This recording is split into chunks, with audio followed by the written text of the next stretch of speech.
Lithium ion, lithium फेरोफॉस्फेट battery आज की date में काफ़ी कॉमन हो चुकी है और आप लोगों ने लिथियम आयन के बारे में, लिथियम फेरोफॉस्फेट बैटरी के बारे में अक्सर सुना होगा और आप लोगों को काफ़ी सारी नॉलेज भी होगी। बैटरियों को, ये जो लिथियम आयन है या लिथियम फेरोफॉस्फेट है, इसको लोग इजीली अडॉप्ट भी कर रहे हैं क्योंकि आपकी जो लेड एसिड से आप लाइफ को और प्राइसिंग को कंपेयर करते हैं तो वहाँ पे आपको एक सही प्राइस में आपको बैटरी भी मिल रही है, लाइफ भी ज़्यादा मिल रही है और बहुत सारे एडवांटेज भी मिल रहे हैं। एक बहुत बड़ा मार्केट इलेक्ट्रिक व्हीकल का है जो इंडिया के अंदर बहुत तेज़ी से एक्सपेंड हो रहा है और आप लोग भी ये जानते हैं कि बहुत जल्दी इंडिया में एक बहुत बड़ा मार्केट इलेक्ट्रिक व्हीकल का होने वाला है। तो बहुत सारे चैलेंज भी इलेक्ट्रिक व्हीकल के साथ में हैं। तो अभी तक जैसे कि आप लोग जानते हैं कि हमारे पास में लिथियम आयन अवेलेबल है, लिथियम फेरोफॉस्फेट अवेलेबल है, जिसकी जो लाइफ हम लोग मानते हैं 10 साल 15 साल मानते हैं। पर आप सोचिएगा कि कैसा हो कि अगर आपकी बैटरी 60 साल चले।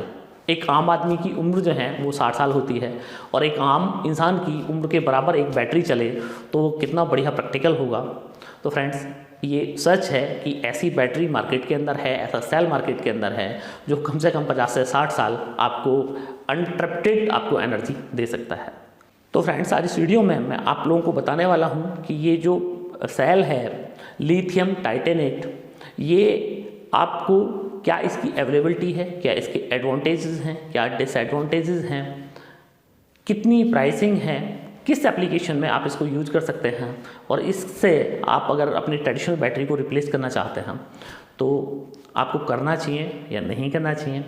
तो इस सभी सवालों के आंसर मैं आज आपको इसकी वीडियो में देने वाला हूं। तो फ्रेंड्स, मैं हूं दीपक चौधरी और आप लोगों से रिक्वेस्ट कि आप लोगों को मेरा वीडियो पसंद आया तो वीडियो को लाइक और शेयर जरूर कीजिएगा और अभी तक भी आपने हमारा चैनल सब्सक्राइब नहीं किया है तो कृपया चैनल को भी सब्सक्राइब करें। तो फ्रेंड्स, वीडियो करते हैं शुरू।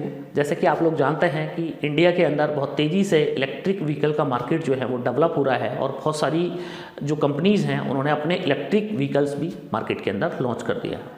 तो अगर आपको एक शॉर्ट ड्राइव करना है, पर डे 200-250 किलोमीटर चलना है, तो ये जो गाड़ी है ये आपके लिए एक परफेक्ट जो है वो चॉइस साबित होती हैं। पर कई बार अगर आप आउटिंग का प्रोग्राम बना लेते हैं, बाहर जाने का प्रोग्राम बना लेते हैं, तो आप इस गाड़ी को ले जाने में बहुत ज़्यादा तेज़ी से हिचकते हैं क्योंकि आप जानते हैं कि रास्ते में अगर आपकी गाड़ी की बैटरी जो है वो डाउन हो गई तो इस बैटरी को आपको चार्ज करने में 3 से 4 घंटे लगने वाले हैं। तो क्यों ना ऐसा हो, अगर कोई इस तरह की बैटरी आपको मिल जाए, इस तरह की बैटरी गाड़ी में डल जाए जो 10 से 12 मिनट में आपकी फुली चार्ज हो जाए, तो फिर ये जो हमारा पेट्रोल गाड़ी है या डीजल गाड़ी है, ये मुझे लगता है कि ये फिर इनकी ज़रूरत ही नहीं रहेगी। अब जो पेट्रोल गाड़ी है, डीजल गाड़ी हैं, अब इनका बहुत सारा मेंटेनेंस भी होता है। इनका इंजन है, इंजन का मेंटेनेंस है, चाहे आप पेट्रोल इंजन रख रहे हैं चाहे डीजल इंजन रख रहे हैं। बेशक मेंटेनेंस का जो पार्ट है वो छोटा है, पर एक मेंटेनेंस का ये पार्ट है। तो बहुत सारे साइंटिस्ट जो हैं वो कंटिन्यूस इस रिसर्च पे हैं कि भाई कोई इस तरह की बैटरी बनाई जाए जो एक बार गाड़ी में हम लगा दें और उसके बाद में जो है वो जब तक गाड़ी जिंदा रहे, जब तक वो बैटरी चलती रहे, इंसान को जो है वो बार बार बैटरी चेंज करने की जरूरत ही ना हो। क्योंकि इलेक्ट्रिक व्हीकल में एक ये पंगे वाली बात है कि गाड़ी की जो कॉस्ट है उसका 80% जो पार्ट होता है वो उसकी बैटरी की कॉस्ट ही होती है। तो माना आपने 3-4 साल या 5 साल आपने गाड़ी चलाई, 5 साल बाद आपकी बैटरी ख़त्म हो गई तो आपको लगेगा कि यार ये तो फिर नई गाड़ी लेने के बराबर ही आपका बैटरी बैंक में पैसा खर्च होने वाला है। तो ये कोई बहुत अच्छी और बहुत कोई प्रैक्टिकल बात नहीं है। तो इसको देखते हुए जो एक नया बैटरी डिज़ाइन की गई वो 2008 में चाइना में LTO सेल को डिज़ाइन किया गया और इस सेल की अपने आप में बहुत सारी विशेषताएं हैं। तो एक एक करके मैं आपको इसकी विशेषताएं बताता हूं और इसकी एप्लीकेशन भी बताता हूं कि कहां आप इस सेल का मैक्सिमम जो है यूज कर सकते हैं। तो इसका जो एडवांटेज है वो पहला एडवांटेज ये है कि अगर आप ट्रेडिशनली लिथियम आयन या लिथियम फेरोफॉस्फेट सेल से इसको कंपेयर करेंगे तो लिथियम आयन सेल का जो लाइफ मानी जाती है वो मानी जाती है 1000 साइकिल कि 1000 बार आप इसको चार्ज या डिस्चार्ज कर सकते हैं। लिथियम फेरोफॉस्फेट में आप 2000 से 2500 लाइफ साइकिल तक चले जाते हैं। पर ये जो LTO सेल मैं आपको बता रहा हूँ, आप यकीन करेंगे कि 20,000 से 25,000 जो है साइकिल इस सेल की जो है वो लाइफ है कि आप 20 से 25,000 बार इस सेल को चार्ज और डिस्चार्ज कर सकते हैं। तो अगर मैं लिथियम आयन से या लिथियम फेरोफॉस्फेट से भी कंपेयर करूं तो 10 गुना ज़्यादा आप लोगों को लाइफ मिल जाती है। लिथियम फेरोफॉस्फेट में ही आपकी बैटरी जो है 5 साल तक आराम से चली जाती है अगर आप ई व्हीकल में यूज करते हैं। पर LTO जो बैटरी है ये आपकी गाड़ी ख़राब हो जाएगी, गाड़ी का चेसिस टूट के बिखर जाएगा, गाड़ी की पूरी चेसिस ख़त्म हो जाएगी, पर हो सकता है कि ये बैटरी फिर भी जिंदी रहे और फिर भी आपको कंटिन्यूस एनर्जी देती रहे। तो इस बैटरी का सबसे पहला एडवांटेज है कि इसका एक बहुत हाई लाइफ साइकिल है। और अभी तक जितने भी हम जानते हैं, जितने भी हमारे पास सोर्स हैं एनर्जी के लिए, वो चाहे लिथियम आयन बैटरी है, चाहे वो हमारा फेरोफॉस्फेट बैटरी है, चाहे वो लेड एसिड बैटरी है, उनमें सबसे ज़्यादा नोन जो लाइफ साइकिल वाली बैटरी है वो यही है। अगर इस बैटरी के साथ में आपने कोई गाड़ी अपनी खरीदी है तो जब तक आपकी गाड़ी जिंदा, जब तक ये बैटरी जिंदा, वन टाइम का इन्वेस्टमेंट, एक बार आपने पैसा डाला उसके बाद में लाइफ टाइम आपको कोई पैसा उसमें डालने की जरूरत ही नहीं है। एडवांटेज नंबर अगर 2 की बात करें तो इस बैटरी का जो सबसे अच्छा एडवांटेज मेरे को लगता है वो ये लगता है कि इसका जो C है वो बहुत हाई होता है। अब ये C क्या है उसको समझने के लिए आपको जरा सा मैं आपकी लेड एसिड बैटरी के पास लेके चलता हूँ कि अगर आप अपनी लेड एसिड बैटरी को देखेंगे तो उसमें आपको देखने को मिलेगा कि 150 AH C10 या C20। तो अगर आपकी C10 बैटरी भी है, 150 AH की बैटरी है आपकी, तो उसको चार्ज करने में आपको जो टाइम लगने वाला है वो 7.5 घंटे का आपको उसमें टाइम लगने वाला है। तो अब लिथियम आयन के साथ में अगर हम जाते हैं तो लिथियम आयन में आपको 1C मिलेगा, 2C मिलेगा, 3C मिलेगा, 5C भी मिल जाएगा आपको। तो अगर 1C की बैटरी है तो मतलब आप 1 घंटे में बैटरी को अपनी को चार्ज डिस्चार्ज कर सकते हैं। अगर बैटरी आपकी 2C है तो आप 30 मिनट में उसको चार्ज डिस्चार्ज कर सकते हैं। आपकी 5C है तो 12 मिनट में आप इस बैटरी को चार्ज डिस्चार्ज कर सकते हैं। तो LTO सेल जो है उसमें आपको 5C, 6C या 10C तक भी आपको सेल मिल जाएंगे। अगर 5C की भी मैं बात करूं तो आप ये समझिएगा कि आप माना शिमला जा रहे हैं, रास्ते में आपकी जो बैटरी है वो आपको लगा कि भाई बैटरी मेरी अब ख़त्म हो गई। आप पावर बैंक पे गए, आपको पावर स्टेशन पे गए और वहाँ पे जाने के बाद में आपने अपनी बैटरी को लगा दिया। तो अगर इसके अंदर आपने 5C, ये जो मैं आपको सेल वाली बैटरी बता रहा हूँ, ये LTO बैटरी आपके यहाँ लगी हुई है तो मात्र 12 मिनट के अंदर आपकी बैटरी 0 से 100 चार्ज हो जाएगी। 12 मिनट आपको एक पेट्रोल पंप पे भी लगते हैं, 10-12 मिनट तो आसानी से कई बार लगी जाते हैं। कई बार जाम होता है, आगे हमारे कुछ आगे गाड़ी लगी होती है, कई बार कुछ लोग अपना थोड़ा वॉक करने के इरादे से भी गाड़ी को उतर जाते हैं पेट्रोल पे। तो 10-12 मिनट अगर आपको लग रहे हैं, आपने एक चाय पी, इतने आपका जो है बैटरी फुली चार्ज हो गई, तो ये कितनी बढ़िया बात हो जाती है। तो ये बैटरी चूँकि 5C और 10C तक भी ये बैटरी बनाती है, अवेलेबल है, तो सबसे अच्छा एडवांटेज इस बैटरी का ये है कि आप इसको एक क्विक चार्ज देते हैं, बहुत हाई चार्ज देते हैं, 450 किलोवाट का भी आप इसको पावर देते हैं, एनर्जी देते हैं, देन आपकी बैटरी ना तो गर्म होगी और ना ही इस बैटरी के जो लाइफ है उस पर कोई फ़र्क पड़ेगा। बैटरी की लाइफ भी आपकी सेम बनी रहेगी। बैटरी के लिए आपको स्पेशल कहीं से कोई कूलिंग सिस्टम लगाने की जरूरत नहीं है कि बैटरी हाई चार्ज के टाइम पे हीट हो जाए। नॉर्मली आप लिथियम आयन बैटरी को या लिथियम फेरोफॉस्फेट बैटरी को इतने हाई पावर से अगर आप चार्ज करेंगे तो आपकी बैटरी की लाइफ साइकिल तो कम होगी ही और आपकी बैटरी हीट भी हो जाएगी। तो उसके लिए आपको एडिशनली जो है वो उसमें एक बैटरी के लिए कूलिंग सिस्टम डालना पड़ता है। पर इस बैटरी के लिए आपको कोई कूलिंग सिस्टम डालने की जरूरत नहीं है। ये battery without any heat generation आपकी बैटरी चार्ज हो जाएगी। तो ये इस बैटरी का जो है ये सबसे बढ़िया एडवांटेज मेरे को लगता है। जैसे जैसे हमारी टेक्नोलॉजी ग्रो कर रही है वैसे वैसे हम लोगों को उसके एडवांटेज भी मिल रहे हैं।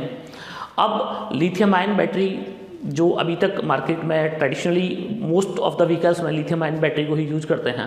अब वहाँ पे इस बैटरी का एक थोड़ा सा लिथियम आयन का जो डिसएडवांटेज है वो ये है कि आप गाड़ी चला रहे हैं, रोड पे हैं, आप बिल्कुल प्रिकॉशन के साथ में गाड़ी चला रहे हैं, सीट बेल्ट लगा के गाड़ी चला रहे हैं, मोबाइल फ़ोन भी आप यूज़ नहीं कर रहे हैं गाड़ी के अंदर, पर सामने वाले का कोई पता नहीं है कि सामने वाला फ़ोन पे बात करता हुआ आपकी गाड़ी को आगे ठोक देता है या वो ड्रिंक कर ड्राइव किए हुए है आपकी गाड़ी ठोक दी। तो उस कंडीशन में, किसी भी एक्सीडेंट की कंडीशन में, गाड़ी में जो लिथियम की गाड़ी होती हैं, लिथियम आयन के साथ में जो बैटरी लगी होती है इसमें लिथियम आयन की, उस गाड़ी को जलने का खतरा जो है वो हो जाता है। अक्सर आपने टेस्ला की गाड़ियों को देखा होगा कि गाड़ी के जो है वो जल गई। तो वो यही होता है कि तो ये जो लिथियम आयन का सेल होता है ये अपनी एनर्जी को फायर में डाल देता है, तो जिससे जो है वो आग एक भयानक रूप ले लेती है।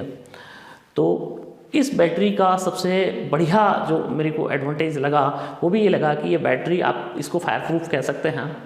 अगर आप गूगल पे आप सर्च करके देखिए कि LTO सेल जो है वो सेफ्टी, तो उसमें आपको देखने को मिलेगा कि कंपनीज़ ने ड्रिल करके दिखाया हुआ है कि आप हमारे इस सेल में ड्रिल कर लो, आप इसको काट लो, उसके बाद भी ये बैटरी को कोई फ़र्क नहीं पड़ेगा। तो मतलब कि किसी भी एक्सीडेंट की कंडीशन में अगर गाड़ी जो है वो आपकी आग पकड़ती है, तो ये वाली जो बैटरी है ये अपनी एनर्जी को आग में नहीं डालेगी। तो इसका एडवांटेज ये कि आपकी गाड़ी किसी और वजह से अगर गाड़ी के अंदर फायर हो जाती है, गाड़ी आग पकड़ लेती है, आपकी सीट जल जाती है, आपके टायर जल जाते हैं, पर ये बैटरी सिर्फ झुलसेगी। अब हमें लॉन्ग लाइफ भी मिल जाती है इस बैटरी के साथ में, हमें हाई सी रेटिंग भी इसके साथ में मिल जाती है, हमें इस बैटरी के साथ में सेफ्टी स्टैंडर्ड्स भी मिल जाते हैं। तो एक बेहतरीन बैटरी ये साबित होने वाली है। इसी के साथ कुछ जगह ऐसी हैं कि जहाँ पे कंटिन्यूस जो है वो माइनस में टेम्परेचर रहता है, अंटार्कटिका है, हिमालय है हमारा, और ऐसी बहुत सारी जगह हैं जहाँ पे हमारे जो सैनिक भाई हैं हमारे वो रहते हैं। तो वहाँ पे वो लोग विंड यूज करते हैं, विंड टरबाइन यूज करते हैं एनर्जी के लिए, सोलर पैनल्स यूज करते हैं एनर्जी के लिए। पर वहाँ पे जो ट्रेडिशनल बैटरी यूज होती हैं उन बैटरी का डिसएडवांटेज ये है कि माइनस टेम्परेचर जाने पे बैटरी की जो आउटपुट पावर है वो अप टू 90% तक कम हो जाती है, कि बैटरी आपको 10 से 15% ही आपको एनर्जी डिलीवर कर पाती है। अगर -50 डिग्री पे हम बैटरी को ले जाते हैं तो बैटरी हमें वहाँ भी चाहिए। तो इस बैटरी का एक ये सबसे बढ़िया एडवांटेज मेरे को लगता है कि इस बैटरी के साथ में आप इसको -50 डिग्री पे भी ले जाएंगे तो भी इस बैटरी को कोई फ़र्क नहीं है। आपको ये अपनी जो भी आउटपुट है उस आउटपुट का 100% आपको डिलीवर करती रहेगी। तो ये भी इसका एक बढ़िया एडवांटेज बैटरी का। तो अगर आपको ये वाली बैटरी लेनी है तो आप इन वजहों से ये बैटरी ले सकते हैं। आप इसके साथ ही जैसे कुछ चीज़ों के एडवांटेज होते हैं उसी तरह कुछ चीज़ों के डिसएडवांटेज भी होते हैं। तो इस बैटरी के कुछ डिसएडवांटेजेस भी हैं। तो पहला डिसएडवांटेज ये है कि बैटरी जो है एक हाई डेंसिटी बैटरी है, मतलब कि जैसे आप लिथियम आयन का अगर आप सेल देखेंगे तो आपको 3.7 वोल्ट का मिलेगा, लिथियम फेरोफॉस्फेट का आप सेल देखेंगे तो 3.2 वोल्ट का मिलेगा, पर अगर आप LTO का सेल देखेंगे तो आपको 2.4 वोल्ट का सेल मिलेगा। सेल का जो साइज़ होगा वो बल्कि होगा, थोड़ा सा ज़्यादा होगा। तो मतलब कि जितने एरिया में आप अगर लिथियम आयन के साथ में एनर्जी अपनी स्टोर कर सकते हैं, उतनी एनर्जी अगर आपको LTO के साथ स्टोर करनी है तो आपका स्पेस जो है वो ज़्यादा लगने वाला है। साइज़ भी आपका बड़ा हो गया और आपका जो वेट है वो भी ज़्यादा होने वाला है। तो ऐसी जगहों के लिए जहाँ पे स्पेस की जो है, जैसे कि इलेक्ट्रिक व्हीकल्स में स्पेस की तो कमी होती है, तो ऐसी जगहों के लिए इस बैटरी को हैंडल करना वो थोड़ा सा कॉम्प्लिकेटेड काम होता है। उसके लिए ज़्यादा स्पेस बनाया जाता है और चेसिस भी हैवी बनाई जाती है, क्योंकि इस बैटरी के अंदर जो वेट है वो भी ज़्यादा होने वाला है। अगर आप इतनी ही बड़ी बैटरी को, जितनी आप LTO की बैटरी बना रहे हैं उतनी ही बड़ी आप लिथियम आयन बनाएंगे तो लिथियम आयन बैटरी का वेट भी कम रहेगा और एनर्जी आपको ज़्यादा मिल जाएगी, पर यहाँ पे आपका वेट भी ज़्यादा होगा और आपका स्पेस भी ज़्यादा लगने वाला है। दूसरा डिसएडवांटेज जो है वो इस बैटरी का ये है कि मैं नॉर्मली अगर लिथियम फेरोफॉस्फेट बैटरी की बात करूँ तो लिथियम फेरोफॉस्फेट में अगर मैं 100 वाट डालता हूँ तो मैं 90 से लेकर 95 वाट तक मैं उससे निकाल लेता हूँ। तो हमारे जो लॉसेस हैं वो लिथियम आयन बैटरी में जो है नॉर्मल बैटरी के कंपैरिजन में बहुत कम होते हैं, मतलब कि 5% लॉस पे ही मेरे को एनर्जी मिल जाती है। तो एक बढ़िया बात है कि मैंने 100 डाला और 95 निकाल लिया मैंने, तो एक ठीक बात है।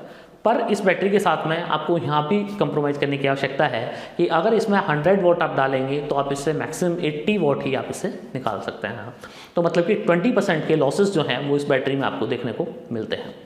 अब जो गाड़ी हैं, जो इलेक्ट्रिक व्हीकल्स हैं जहाँ पे इस बैटरी का मेनली डिज़ाइन किया गया है, जिनको सोच के कि भाई इलेक्ट्रिक व्हीकल्स में हमको डालना है, तो वहाँ पे यही माना जाता है मतलब कि मैक्सिमम जल्दी से जल्दी मेरी बैटरी चार्ज हो जाए, मैं उसमें जितनी मैंने एनर्जी डाली और मैं उस एनर्जी का 95% तक यूज़ कर लूँ तो मेरी जो गाड़ी है वो मैक्सिमम दूरी तय करेगी और बैटरी से भी मैक्सिमम एडवांटेज आपको मिलेंगे। पर यहाँ पे चूँकि लॉसेस 20% के हैं तो इस पर अभी और भी जो है वो काम करने की आवश्यकता है। एक डिसअपॉइंटमेंट आपको यहाँ पे इस बैटरी के साथ में देखने को मिल सकता है। तो ये इस बैटरी के कुछ डिसएडवांटेज रहे।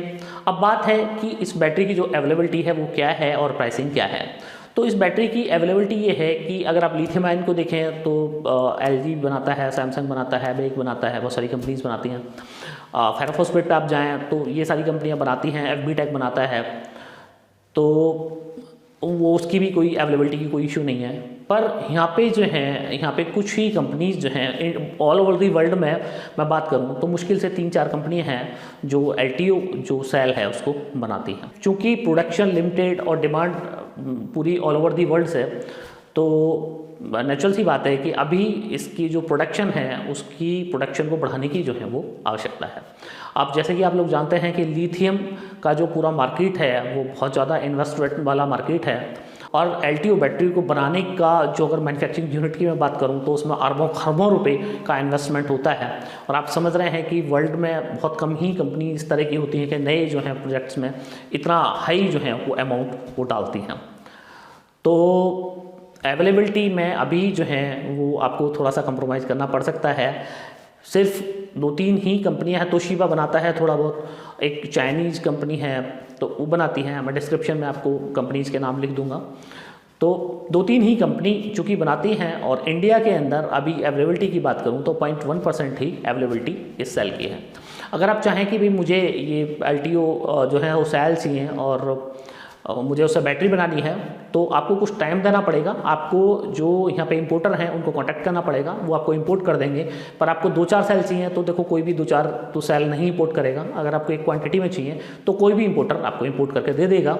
बाकी नेक्सस भी आपको ये हेल्प कर सकता है कि आपको क्वान्टिटी में कोई ये वाला सेल की रिक्वायरमेंट है तो हम लोग भी आपको ये वाला सेल जो है वो इम्पोर्ट करके दे सकते हैं। तो आप ये है कि भाई मुझे इसी सेल से बैटरी बनानी है, मुझे चाहिए, तो बस आपको थोड़ा क्वांटिटी का आपको देखना है। बाकी हम लोग जो हैं वो आपको इंपोर्ट करके दे देंगे, पर उसमें आपको थोड़ा टाइम हमें देना पड़ सकता है। अब बात कर लेते हैं कि इस बैटरी की जो है वो प्राइसिंग क्या है। तो फ्रेंड्स, जैसे कि मैंने आप लोगों को बताया कि अवेलेबिलिटी जो है इसकी बहुत कम है, तो प्राइसिंग की अगर मैं बात करूं तो नेचुरल सी बात है कि प्राइसिंग ज़्यादा है। अगर मैं लिथियम आयन बैटरी से इस बैटरी के प्राइस कंपेयर करूं तो आप ये मान लीजिएगा कि सीधा 10 गुने इस बैटरी की जो प्राइसिंग है वो ज़्यादा है। तो मतलब अगर आपको लाइफ ज़्यादा मिल जाती है, 10 गुना लाइफ ज़्यादा मिल जाती है, तो आपको आज की डेट में जो पैसे हैं वो भी 10 गुने ज़्यादा आपको जो है वो डालने पड़ेंगे। तो अभी इसकी प्राइसिंग को रेगुलेट होने में एक लंबा टाइम लगने वाला है। अभी 8 से 10 साल लगने वाले हैं। जब तक बहुत सारे मैन्युफैक्चरर्स जो हैं वो इस इंडस्ट्री में नहीं आएंगे, तब तक आपको एक जो बेटर प्राइस है वो आपको इस सेल का नहीं मिलने वाला है। तो अगर आप सोच रहे हैं कि भाई ये बैटरी को अगले 2 से 3 साल में आपको ये बैटरी के साथ में जाना है और कुछ प्राइसिंग कम हो जाएगी, तो फिलहाल आप 8-10 साल तो भूल जाइएगा कि इसकी जो है वो प्राइसिंग कम हो जाएगी, क्योंकि इसका जो सेल है वो हाई डिमांडेबल सेल है। और बहुत सारी कंपनी जो इलेक्ट्रिक कंपनीज़ हैं उन्होंने ही इसका जो प्रोडक्शन होता है इस सेल का वो सारा वही कंपनी उसको खरीद लेती हैं। अब चूंकि सेल महंगा है तो इस सेल से बनी हुई बैटरी और उससे बनी हुई गाड़ी की भी कीमत जो है वो आप समझ ही सकते हैं कि ज़्यादा रहने वाली है। तो ये प्राइसिंग की बात हुई। तो फ्रेंड्स, मुझे पूरी उम्मीद है कि आप लोगों को मेरी इन्फॉर्मेशन बहुत पसंद आई होगी और आपका LTO सेल और LTO बैटरी से रिलेटेड आपके सारे डाउट्स जो हैं वो क्लियर हो गए होंगे। तो अगर आप लोगों को मेरा वीडियो पसंद आया हो तो वीडियो को लाइक और शेयर जरूर कीजिएगा, और अभी तक भी आपने हमारा चैनल सब्सक्राइब नहीं किया है तो कृपया चैनल को भी सब्सक्राइब करें। आपने आखिर तक मेरा वीडियो देखा उसके लिए आपका बार बार धन्यवाद। Thank you.